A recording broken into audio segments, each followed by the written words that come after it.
ஐந்தாம் தமிழர் சங்க நேயர்கள் அனைவருக்கும் வணக்கம். ஆகையால் குடும்பத்திற்கு பாரம் தராமல் தன் படிப்பை நிறுத்திக் கொண்டு விவசாயத்தை தன் கையில் எடுத்தார்.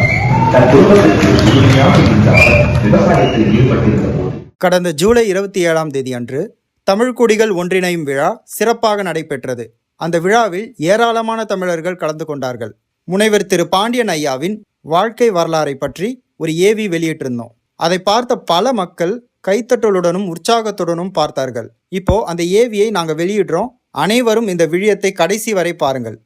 தமிழ்நாட்டில் 2003 அப்பாவி தமிழர்களும் ஈழ ஆதரவாளர்களும் காரணமே இன்றி பொட்டா சட்டத்தின் கீழ் கைது செய்யப்பட்டு கொடுமைகளை அனுபவித்த காலம் அது.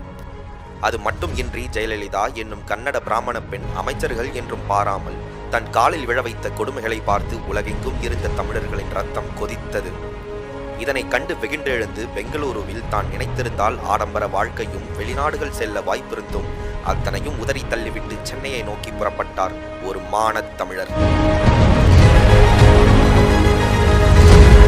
முனைவர் ஆய்வறிஞர் திரு பாண்டியன் பார்கவகுல மலைய மன்னர் உடையார் ஐயா அவர்கள் 1956ஆம் வருடம் ஜூலை 25ஆம் நாள் தற்போதைய கள்ளக்குறிச்சி மாவட்டத்தில் உள்ள குன்னியூர் கிராமத்தில் வேலாயுதம் உடையார் மற்றும் பவுனாமாள் உடையார் ஆகியோருக்கு 4வது மகனாய் பிறந்தார். பாண்டியன் ஐயாவுடன் பிறந்தோர் 4 சகோதரர்கள் மற்றும் ஒரு மூத்த சகோதரி. தந்தை குன்னியூர் கிராமத்திற்கு மணியக்காரர் என்பதால் ஊரில் நல்ல வசதி படைத்த குடும்பமாகவே வாழ்ந்தனர். திரு பாண்டியன் ஐயா அவர்கள் தன்னுடைய துவக்கப் பள்ளியை Cuddalore Saint Mary's convent kinder கார்டனில் துவங்குகிறார். எடுத்தவுடனேயே டபுள் ப்ரமோஷன் பெற்று 1ஆம் வகுப்பில் சேர்கிறார். பின்னர் ஒரு வருடத்தில் குடும்ப சூழ்நிலை காரணமாக அந்தியூர் மற்றும் உதயமாம்பட்டு பள்ளிகளில் படிக்கும் சூழ்நிலை ஏற்படுகின்றது. பின்னர் தன் அண்ணனின் அறிவுறுத்தலின் பேரில் தியாகதுருவம் ஆரம்ப பள்ளியில் மீண்டும் 1ஆம் வகுப்பு சேர்கின்றார். தன்னுடைய 4ஆம் வகுப்பில் இருந்து படிப்பில் நல்ல தேர்ச்சி பெற்று முதல் மாணவனாக வருகிறார். 5ஆம் வகுப்பில் தன்னுடைய சக நண்பர்கள் கன்னித்தீவு, சிந்துபாத் போன்ற கதைகளை பற்றி பேசிக் கொண்டிருக்கும் சமயத்தில் திரு பாண்டியன் ஐயா அவர்கள் தன் அண்ணன் வாங்கும் தினமணி பத்திரிகையில் வரும் அப்பல்லோ ராக்கெட்டுகள் பற்றியும் விஞ்ஞான அறிவியல் செய்திகள் பற்றியும் நண்பர்களிடம் ஆர்வமாக பகிர்ந்து கொள்வார். 8ஆம் வகுப்பில் தினமணி ஆசிரியர் AN சிவராமன் எழுதிய அப்பல்லோ 11 புத்தகத்தை ஒரு வார்த்தை விடாமல் படித்து முடித்தார். ஐயாவின் அண்ணன் திரு ராஜமோகன் அவர்கள் பதிவு செய்து வாங்கி கொண்டிருந்த ரீடர்ஸ் டைஜஸ்ட் புத்தகங்களை அனைத்தையும் ஆர்வமுடன் படித்து கற்றார். பின்னர் தன்னுடைய PUC படிப்பை DG வைஷ்ணவா கல்லூரியில் தொடர்கிறார்.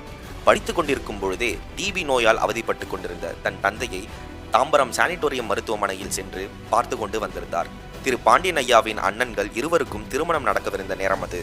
தன் மகன்கள் இருவரின் திருமணத்தை முன்னின்று நடத்த ஆசைப்பட்ட அவரின் தந்தை தானே டிஸ்சார்ஜ் செய்து கொண்டு திரு பாண்டியன் ஐயாவுடன் சிரமப்பட்டு குன்னியூர் வந்து அடைந்தார். வந்த 2 நாட்களில் தந்தை மரணம் அடைய மறுபடியும் குன்னியூர் வந்து அடைவதற்குள் தந்தையின் உடலை கூட பார்க்க முடியாமல் போயிற்று.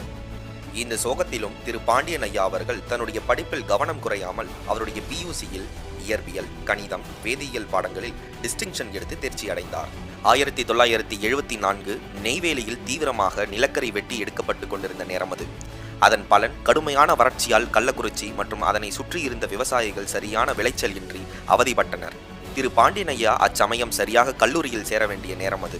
தந்தையின் இழப்பு, 2 சகோதரர்களின் திருமணம், அதனுடன் கடுமையான வறட்சி காரணங்களால் கல்லூரி சேர்வதற்கு போதிய பணம் புரட்ட முடியவில்லை. ஆகையால் குடும்பத்திற்கு பாரம் தராமல் தன் படிப்பை நிறுத்தி கொண்டு விவசாயத்தை தன் கையில் எடுத்தார். தன் குடும்பத்திற்கு உறுதுணையாக இருந்த அவர் விவசாயத்தில் ஈடுபட்டிருந்த போது அங்கு மக்களிடையே இருந்த ஏற்ற தாழ்வுகளை கண்டு மனம் நொந்தார். இந்த நாட்களில் தன்னுடைய அறிவியல் பசிக்கு தீனியாக இயற்பியல், வேதியியல் புத்தகங்கள் பல வாங்கி தன் அறிவை மெருகேற்றிக் கொண்டே இருந்தார். அந்த 2 ஆண்டிற்கு பிறகு தன் தம்பி மீண்டும் விவசாயத்தை கவனிக்க தன்னுடைய கல்வியை மீண்டும் தொடங்கினார் அவர். சிதம்பரம் அண்ணாமலை பல்கலைக்கழகத்தில் தனது இளநிலை படிப்பையும் முதுநிலை படிப்பையும் முடிக்கிறார். முதுநிலை படிப்பில் இறுதி ஆண்டில் தனது பேராசிரியருடன் தியரி ஆஃப் ரிலேட்டிவிட்டி என்ற கருத்தில் சில வேறுபாடுகள் தோன்றியதாகவும் அதற்காக தன்னை தேர்வில் தேர்ச்சி பெறாதவாறும் இந்த பிராமண பேராசிரியர் அவர்களுக்கே உரிய இந்த குணத்தை காட்டியிருக்கிறார். ஆனால் பின்னர் அந்த மனிதர்தான் இந்த உலக மானுட வரலாற்றின் ஆன்மீக வரலாற்றையும் அறிவியல் கண்டுபிடிப்புகளின் உண்மையையும் தன் தனிப்பெரும் ஆய்வின் மூலம் நிறுவினார். அடுத்த 6 மாதம் கழித்து 1983ஆம் ஆண்டு இந்தியன் இன்ஸ்டிடியூட் ஆஃப் சயின்ஸில் PhD மாணவராக சேர்கிறார். அங்கு முதல் 3 ஆண்டுகள் ஸ்வதேசி சயின்ஸ் மூமெண்டில் தீவிரமாக செயல்படுகிறார். பலர் தொட்டு தோல்வியடைந்த ப்ராஜெக்டுகளில் ஒன்றான லிக்விட் ஃபேஸ் எபிடாக்சியல் குரோத் சிஸ்டத்தை வெற்றிகரமாக ஒரே மாதத்தில் முடிக்கிறார். ஐயாவின் பேராசிரியர் ஒருவர் இதனை கண்டு, Pandian, this is best layer என்று கூற, ஐயா அவர்கள், sir, this is first layer என்று கூறி அவருடைய நேர்த்தியான செயலை நிரூபித்தார். தமிழ்நாட்டில் நடந்து கொண்டிருந்த கொடூர ஆட்சியை பார்த்து பெங்களூருவில் இருக்க முடியாமல் தமிழர்களின் அறியாமையை போக்க 2003 சென்னைக்கே வந்து விடுகிறார். 2007 தமிழ் சிந்தனையாளர் பேரவை என்ற அமைப்பை தொடங்கி 2010 வாக்கில் மாதாந்திர கூட்டம் நடத்தி சமூகத்தின் பொது பிரச்சனைகள் பற்றி விவாதங்கள், உரையாடல்கள் மூலம் மக்களின் நலன் சார்ந்த சிந்தனையில் ஈடுபட்டிருந்தார். தன் நலத்திற்காக இல்லாமல் பொதுப்பணியில் இருப்பவர்களின் நலத்துக்காக யோசித்த அந்த மாமனிதன் 2006 வாக்கில் ஒரு தமிழ் தேசிய இயக்கத்தின் தலைவர் கார் இல்லாமல் இருப்பது சரியல்ல என சிந்தித்து தன் சொந்த செலவில் போலி தமிழ் தேசியவாதியும் தெலுங்கருமான மணிராஜ் அவருக்கு கார் ஒன்றை பரிசளித்தார். அது மட்டுமின்றி இதர பல வசதிகளையும் ஏற்படுத்தி கொடுத்திருக்கிறார். குறிப்பு: தமிழினம் மீட்சிக்கொள்ள வேண்டும் என்ற தீரா தாகத்தில் இருந்த அந்த தலைவர் 4 ஆண்டுகளுக்கு பிறகே தனக்கென கார் ஒன்றை 2010 வாக்கில் வாங்குகின்றார். இன்னும் பல தமிழ் தேசிய இயக்கமாக சொல்லி செயல்பட்டு வந்த தமிழ்நாடு மார்க்சிஸ்ட் மாநில கட்சி, தமிழ் தேசிய பொதுவுடைமை கட்சி போன்றவற்றுக்கு நிறைய பண வசதிகள் செய்திருக்கின்றார். 2009 ஈழப்போரின் முடிவில்தான் தன் சொந்த இனம் துரோகத்தால் வீழ்த்தப்பட்டதும் வந்தேரிகளின் ஆதிக்கத்தில் அடிமை வாழ்வு வாழ்வதும் குறித்து எண்ணி அரசீற்றம் கொண்டார். திராவிடத்தின் திருட்டுத்தனத்தை இந்த தமிழ் இனத்திற்கு திரையிட்டு காட்டி விழிப்படையச் செய்தார்.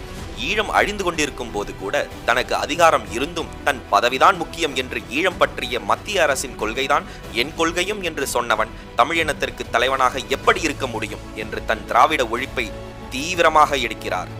ஆரியமும் திராவிடமும் ஒன்றுதான் என்ற இந்த பெரிய தந்திர சூழ்ச்சியையும் எடுத்துரைத்தார். இந்த அரசியல் பார்வை ஒரு பக்கம் இருக்கையில் 2008 வாக்கில் தமிழர்களின் உண்மை சமயமான ஆசிவகம் குறித்தான முதல் துவக்கம் பேராசிரியர் திரு க. நெடுஞ்செழியன் மற்றும் சித்தர் ஆதிசங்கரனார் அவர்களால் ஆசிவகத்தை பற்றி சொல்லப்பட்டதாவது, ஆசு கூட்டல் ஈவு கூட்டல் அகம் என்ற கருத்தை உள்வாங்கி தமிழர்களின் சமயத்தையும் அதன் வரலாற்றையும் திரு பாண்டியன் ஐயா அவர்கள் தேடுவதற்கான முதல் மூலமாக அமைந்தது. விநாயகர் ஒரு சமண கடவுள் என்று சித்தர் ஆதிசங்கரனார் சொன்ன அந்த கணம் முதல் கடந்த 20,000 ஆண்டுகால மானுட வரலாற்றின் உண்மையை இந்த உலகம் அறிய போவதற்கான முதல் இடமாக அமைந்தது. தான் ஆசானாக கருதிய சித்தர் ஆதிசங்கரனாருடன் 1 வார காலம் சமண ஆய்வுக்கான பயணத்தில் தான் ஒரு பெரிய பரிசை பெற்று வந்திருக்கிறேன் என்று குழந்தையைப் போல் அந்த முகம் எண்ணி பேரானந்தம் அடைந்தது. அந்த சமண ஆய்வில் விழுப்புரம் அருகே உள்ள எண்ணாயிரம் என்ற இடத்தில் வெட்ட வெளியில் இருந்த கற்படுக்கைகளை பார்த்து இரவில் விண்ணாராய்ச்சி செய்யப்பட்டது என்ற செய்தியை அறிந்ததும் தீரா வியப்பில் ஆழ்ந்தார். அதற்கு பிறகுதான் இவ்வளவு பெரிய இந்த ஆசிவக வரலாறும் அதன் உண்மை தன்மையையும் துல்லியமாக மீட்டி எடுத்தார் அவர். அதுவரை கடவுள் இல்லை என்றும் சொல்லாதவர், கடவுள் இருப்பதன் மேல் நம்பிக்கையும் இல்லாத இருந்தவர் இவ்வளவு பெரிய ஆன்மீக வரலாற்றை அந்த கடவுளரின் ஆசையினாலே மீட்டு எடுத்திருக்க வேண்டும். இந்த ஆய்வில் அவர் மீட்டெடுத்த ஒவ்வொன்றும் ஒரு மிகப்பெரிய ஆச்சரியம். இதில் குறிப்பிடத்தக்கது 2012 கலியுகம் முடிந்து சத்தியுகம் பிறந்த உண்மை மற்றும் 2020 மீனயுகம் பிறந்த உண்மையை ஆய்வறிந்து கூறினார். ராமாயணம், மகாபாரதம் போன்ற எண்ணற்ற யூதர்களின் காவியங்களில் புதைந்திருந்த தமிழர்களின் வரலாற்றினை மீட்டெடுத்தும் நம் கடவுளர்கள் யாவும் குண்டலினி எழுப்பி மாபெரும் விஞ்ஞானிகளாக வாழ்ந்தனர் என்ற உண்மையை உறக்கச் சொன்னார்.